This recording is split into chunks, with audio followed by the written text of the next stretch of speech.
का सबको गुस्सा आता है तो किसी को नहीं पहचानता है, भले बाद में मना ले सो।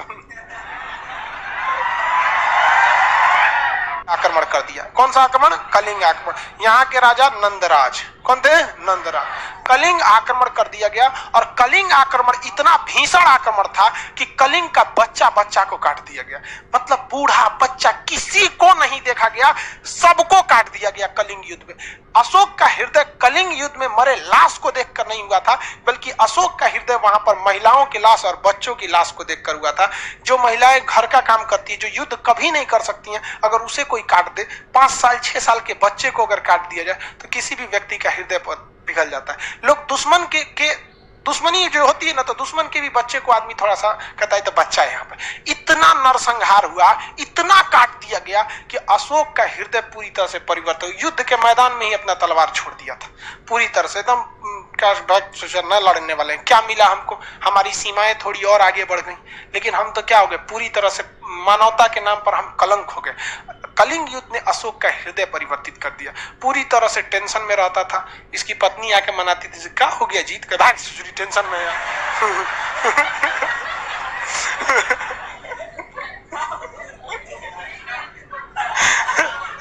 वो बेचारा अपनी टेंशन में आकर खाना खा लीजिए, नाश्ता कर, अरे बेचारा वो उतना टेंशन में, उतना आदमी को काट के आया, वो पे दिमाग नोचे झाड़ दिया, भाग यहाँ तो कारोबाकी करिए, हमरो झाड़ दीजिएगा। तो कहते तू स्पेशल है, निकल यहाँ से। स्पेशल लड़का सबको गुस्सा आता है तो किसी को नहीं पहचानता है, भले बाद में मना ले सो।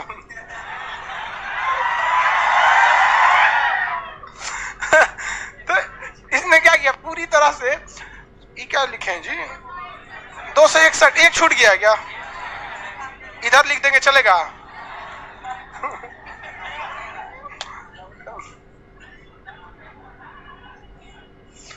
एक छूट गया था वहां।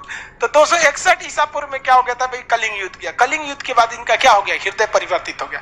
जब भी आप कोई चीज एक्सट्रीम हो जाता है ना, एक्सट्रीम लेवल पे चल जाएंगे ना, तो फिर आपको दिमाग मतलब वहां से क्या होने लगता है, भागने लगता है। आप भी खूब ज्यादा पढ़ने लगिए, एक वक्त आएगा कहेंगे तो यार कितना पढ़े आदमी।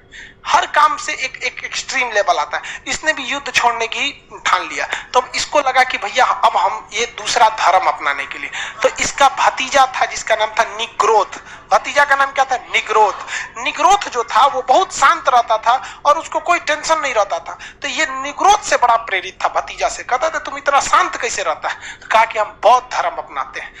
बौद्ध धर्म में अष्टांगिक मार्ग पर चलिए, मार धार मत करिए, 10 शील का पालन कीजिए। यहाँ पर जो 3 उनके उपदेश दिए गए हैं उनको ध्यान दीजिए। सब पिटक, विनय पिटक, अभिधम पिटक, इस सबको पढ़िए, ठीक रहेगा। तो महात्मा बुद्ध ने पूछा कि महात्मा बुद्ध करे, अशोक ने पूछा कि क्या है बौद्ध धर्म। कहा देखिए हम कोई बौद्ध धर्म के बहुत बड़े पुरोहित तो है नहीं, पुरोहित नहीं है हम। एक काम कीजिए, आपको हम एक गुरु के पास ले जाते हैं। तो अशोक को बौद्ध धर्म की प्रेरणा क्या मिली, प्रेरणा किसने दिया, निग्रोध। प्रेरणा किससे मिला, निग्रोध। ये उनका क्या था, भतीजा था। लेकिन बौद्ध धर्म की शिक्षा किससे मिली, उपगुप्त। बौद्ध धर्म की शिक्षा किससे मिली थी, बौद्ध धर्म की शिक्षा किसने दिया था, उपगुप्त ने। तो अशोक को बौद्ध धर्म की शिक्षा किसने दिया, उपगुप्त ने दिया। इसके बाद अशोक कौन सा धर्म अपना लिया, बौद्ध धर्म। अशोक ने कौन सा धर्म अपना लिया, बौद्ध धर्म। लेकिन अशोक दूसरे धर्मों को हमेशा इज्जत की भाव से देखता था और कहा कि मेरा धर्म बौद्ध धर्म है, लेकिन मेरी जनता का धर्म बौद्ध धर्म नहीं है। जनता स्वतंत्र है वो अपने धर्म को मानने के लिए। वो सामूहिक जगहों पर कभी भी बौद्ध धर्म की मतलब ऐसा जबरदस्ती नहीं करता था। अशोक ने अपने बेटा महेंद्र और बेटी संघमित्रा, महेंद्र और बेटी संघमित्रा, अशोक ने अपने बेटा महेंद्र और बेटी संघमित्रा को कहां भेजा था, श्रीलंका। तो बेटा महेंद्र और बेटी संघमित्रा श्रीलंका गई और इससे प्रभावित होकर श्रीलंका के सिंघली वंश के शासकों ने बौद्ध धर्म को अपना लिया और आज भी श्रीलंका में बौद्ध धर्म की ही अधिकता है। अशोक ने जितना बौद्ध धर्म को फैलाया उसने दूसरा किसी ने नहीं फैलाया था। अशोक ने बौद्ध धर्म को बहुत शालीनता से फैलाया, कोई जोर जबरदस्ती करके नहीं फैलाया था। अशोक जगह जगह पे संदेश देता था कि लोगों को अत्याचार न किया जाए और अशोक ने यह प्रण ले लिया जब बौद्ध धर्म अपनाया कि आज के बाद वो कभी भी हथियार नहीं उठाएगा। लेकिन अशोक के डर इतना ज्यादा था लोगों में, जब तक अशोक जिंदा था किसी की औकात नहीं थी वो कुछ कर सके, क्योंकि उनको पता था इन हाथों ने केवल हथियार छोड़े हैं, चलाना नहीं भूला। किसी दिन अगर उठ गया तो फिर सबको साफ कर देगा यहाँ पे, क्योंकि लोगों ने इसे देखा था कश्मीर को निपटाते हुए, कलिंग का फाइल निपटाते हुए, इतना बुरा मारा जिसका कोई हद नहीं। लेकिन जब अशोक मरा था तो इसी के सिंहासन को लोगों ने उखाड़ फेंका था और इसके बाद कई वंशों की स्थापना होगी। तो अशोक ने अपने बेटा बेटी को कहां भेजा भैया? श्रीलंका में भेजा था, श्रीलंका में। और भारत में अशोक ने, इवन भारत के अलग अलग जगहों पे अशोक ने सोचा कि बौद्ध धर्म का क्या किया जाए? प्रचार किया जाए। तो बौद्ध धर्म के प्रचार के लिए अशोक के समय कौन सी बौद्ध संगीति की स्थापना हुई? चौथी बौद्ध संगीति हुई थी। तीसरी बौद्ध संगीति कहां हुई? पाटलिपुत्र में। किसके देखरेख में? अशोक के देख। अशोक के समय में बौद्ध धर्म की तीसरी बौद्ध संगीति हुई। अशोक ने ईरान के शासक डेरियस, जो हकमनी वंश का था, ईरान का शासक का नाम क्या था? डेरियस, हकमनी वंश का शासक, उससे एक सीख लिया था अभिलेख लिखवाने का। तो अशोक ने क्या करना चालू किया? अभिलेख लिखवाना चालू किया। अभिलेख क्या होता है? पत्थर पर लिखा जाता है अभिलेख। अब ये पत्थर पर अभिलेख लिखने की परंपरा भारत में किसने चालू की थी? अशोक ने।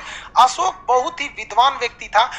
वो जब भी शिलालेख को लिखवाता था तो उसमें एक चीज की ध्यान रखता था कि भाषा का ध्यान रखना है। अब बताइए, हम ही को अगर शिलालेख लिखना है या स्तंभ लिखना, बंगाल में लिखना है, वहां हिंदी में लिख देंगे तो बंगाल के लोग समझेंगे? हिंदी समझ जाते हो बंगाली? हम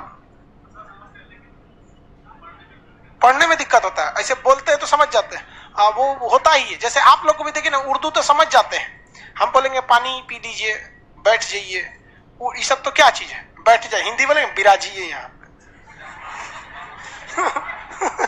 बहुत क्लिष्ट हो जाती है हिंदी में। तो उर्दू आप भी समझ जाते हैं, लिखने थोड़े आता होगा। तो वैसे ही मतलब अलग अशोक भी समझता था कि हमको क्या करना है, ऐसे ही भाषा का प्रयोग करना है जो लोग क्या कर सके? समझ सके। अब इसमें दो चीज होती है। भाषा एक होती है आप लिख क्या रहे हैं, जैसे हिंदी एक भाषा है, इंग्लिश एक भाषा है, लेकिन दोनों भाषाओं में एक चीज कॉमन है कि दोनों बाएं से लिखा जाता है। दोनों कहां से लिखा जाता है? बाएं से। इंग्लिश भी इधर ही से लिखते हैं और हिंदी भी इधर से लिखते हैं। इस तरह उसे लिपने की कला समान है। जैसे नहीं बोलते, बचपन में आदमी राइटिंग खराब होता था तो टीचर बोलते थे कौन सी लिप दिया रे? नहीं, तो हिंदी को भी इधर से लिपते हैं, अंग्रेजी को भी इधर से लिपते हैं। तो लिपने की कला को लिपि कहते हैं। लिपने की कला को लिपि कहते हैं। तो इंग्लिश और हिंदी दोनों की लिपि कैसी है? सेम। इंग्लिश और हिंदी दोनों की लिपि कैसी सेम है। अब अशोक ने अपने जितनी भी लिपि लिखी है, किस लिपि में लिखी है? ब्राह्मी लिपि में। कौन है? ब्राह्मी लिपि में। किसमें लिखा है? ब्राह्मी लिपि। अशोक ने जो अभिलेख को लिखवाया है वो अलग अलग जगहों पे अलग अलग लिपि से लिखवाया है। भारत में जो लिखवाया है वो कौन सी लिपि में लिखा है? ब्राह्मी लिपि। भारत में ब्राह्मी लिपि, क्योंकि भारत में उस समय ब्राह्मी लिपि बहुत ज्यादा चल रहा था। लेकिन पाकिस्तान में खरोष्टी लिपि। किसमें चल रहा था? खरोष्टी। तो पाकिस्तान में कौन सी लिपि में? खरोष्टी लिपि में। अब वहीं अगर आप देखेंगे अफगानिस्तान में तो अरमाइड लिपि, अफगानिस्तान में अरमाइड लिपि। और अगर ग्रीक में चले जाएंगे तो वहां पर ग्रीक लिपि। कौन सी लिपि? ग्रीक। तो ब्राह्मी, खरोष्टी, अरमाइड और ग्रीक। भारत में बोलिए तो ब्राह्मी। भारत में कौन सी लिपि? ब्राह्मी लिपि को लिया। पाकिस्तान में खरोष्टी लिपि, अफगानिस्तान में अरमाइड लिपि और ग्रीक वगैरह में ग्रीक लिपि। अशोक का सबसे दूर अभिलेख किस देश में मिला है? ग्रीक।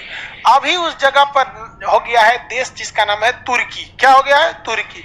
तुर्की को उस समय एशिया माइनर कहा जाता था। क्या कहा जाता है? Asia minor. तो एशिया माइनर तक इसके संदेश लिखे गए हैं और बौद्ध धर्म के प्रचार के लिए इसने क्या लिखा है? संदेश लिखा है। लेकिन ऐसा नहीं है कि इसने केवल बौद्ध धर्म का प्रचार किया है। इसने आदेश दिया था कि जो मेरे मतलब राजदूत हैं या जो मेरे कर्मचारी हैं वो ब्राह्मणों को न सताएं, ब्राह्मणों को न सताएं। जो ये बात बताता है कि अशोक धार्मिक रूप से सहिष्णु था। सहिष्णु का मतलब होता है सब में आस्था रखना, मतलब सबकी इज्जत करना। और एक होता है असहिष्णु। असहिष्णु मतलब हमरे सही है, बाकी मर जा ससुरा, तुम कचर के रख देंगे बाकी लोगों को यहाँ पर। तो भारत में अशोक के समय से ही धार्मिक रूप से क्या था? अशोक सहिष्णु था, यानी उस सारे धर्मों को बराबर लेकर चलता था। ग्रीक अरमाइड टोटल कितने जगह पे इसकी लिपियां मिली? भारत में बोलिए ब्राह्मी लिपि, भारत में, पाकिस्तान, अफगानिस्तान, ग्रीक में ग्रीक लिपि। एशिया माइनर अभी हो गया है। तुर्की का अभी क्या उस समय का नाम क्या था? Asia minor. अभिलेख समझ में आ गया कि नहीं आ गया? पत्थरों पे लिख देना क्या कहलाता है? अभिलेख। छोटे से पत्थर पे लिखे हैं शिलालेख, पिलर पे लिखे हैं तो स्तंभ, दीवार पे लिख दिए हैं भित्ति लेख, गुफा में लिख दिए हैं गुफा लेख। इंग्लिश में क्या कहते हैं? एडिक्ट। क्या कहते हैं? एडिक्ट। Rock edict. पत्थर पे लिखे हैं तो रॉक एडिक्ट, पिलर पे लिखे हैं तो पिलर एडिक्ट, दीवार पे तो रॉक एडिक्ट, गुफा में है तो केव एडिक्ट। गुफा को क्या कहते हैं? केव कहते हैं, एडिक्ट कहते हैं। अशोक ने अपने संदेश बहुत जगह भेजता था।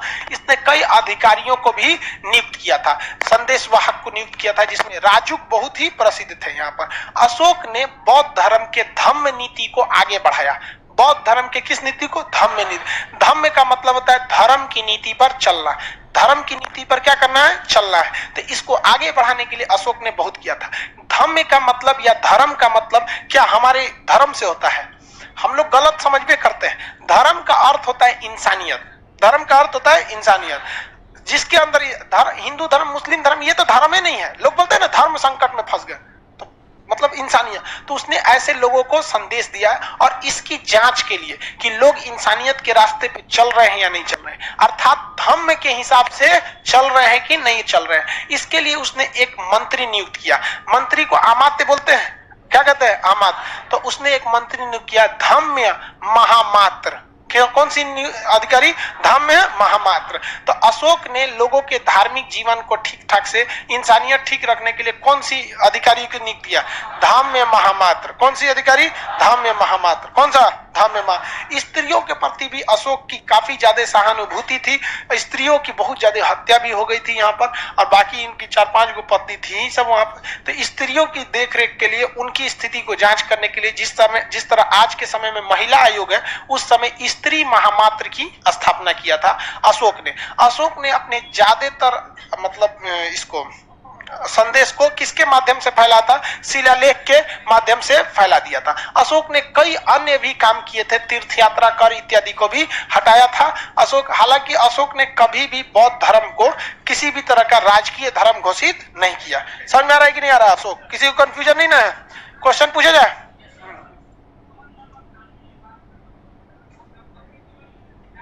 हाँ हाँ हाँ, ठीक ठाक, फैमिली के साथ रहते थे।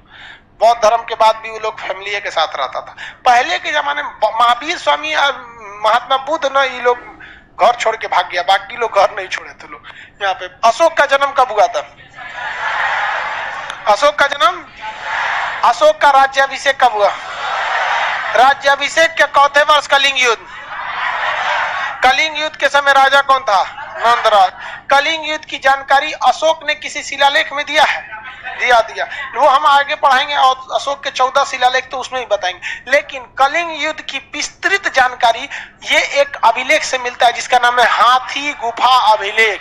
ये उड़ीसा में स्थित है, हाथी गुफा अभिलेख। तो कलिंग युद्ध की जानकारी किस अभिलेख से मिलती है? हाथी गुफा अभिलेख। विस्तृत जानकारी हाथी गुफा अभिलेख। क्या हाथी गुफा अभिलेख अशोक का है? नहीं। क्या नंदराज का है? नहीं। उड़ीसा का राजा खारबेल का। उड़ीसा का राजा खारबेल, उड़ीसा के राजा खारबेल ने अपने यहाँ हाथी गुफा अभिलेख, एक अभिलेख बनवाया जो आकार में कैसा था? हाथी के समय।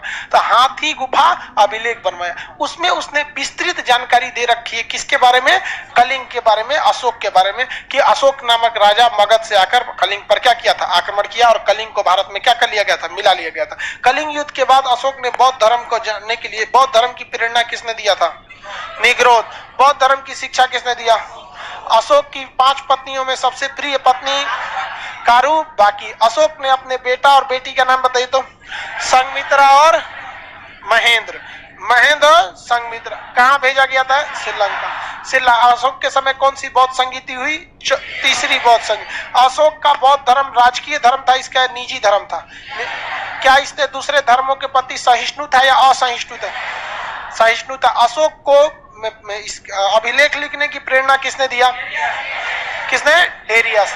डेरियस कहाँ का शासक? ईरान का शासक। डेरियस ईरान का शासक। ईरान के किस वंश का शासक? हकमनी वंश का। कौन सा वंश? हकमनी वंश का शासक था। अशोक ने जनता की भाषा में कुल 4 लोकप्रिय भाषाओं में अभिलेख लिखा है। भारत में, पाकिस्तान में खरोष्टी लिपि, अफगानिस्तान में अरमाई, और ग्रीक में अभी के समय उस जगह का नाम तुर्की, हालांकि उसे और नाम से जानते हैं, एशिया माइनर के नाम से जानते हैं। अशोक ने जो अपने अभिलेख लिखवाए हैं, ये अशोक के जितने अभिलेख हैं, ये अभिलेख जो सबसे ज्यादा किस भाषा में है? किस, अब आप ही बताइए, सबसे बड़ा एरिया इसमें कौन दिख रहा है? भारत। तो सबसे ज्यादा किस में होंगे? ब्राह्मी। किसमें? ब्राह्मी लिपि में होंगे यहाँ पर, अशोक वगैरह के काल में। आगे बढ़ जाते हैं, किसी को अशोक में दिक्कत नहीं है, कोई प्रॉब्लम नहीं ना? देखिए मटेरियल में कुछ गलती उलती है, हाँ देखिए कुछ सुधार उधार भी करना है इसमें। अशोक ने क्रूरता पूर्वक कहां के विद्रोह को दबाया था? कलिंग के। कहां के विद्रोह को? कश्मीर के विद्रोह को न दबाया था, कलिंग बोलता है। अब इसके बाद बच गया अशोक का मतलब शिलालेख, सैन्य व्यवस्था, अर्थव्यवस्था इत्यादि के बारे में देखते हैं। चलिए पकड़िए, अभी अशोक का मेनली अभिलेख वाला हिस्सा देखते हैं। देखो भाई, अशोक के जो अभिलेख थे, कलिंग, कश्मीर को, कलिंग के कहां के विद्रोह को? कश्मीर के विद्रोह को न दबाया था, कलिंग बोलता है।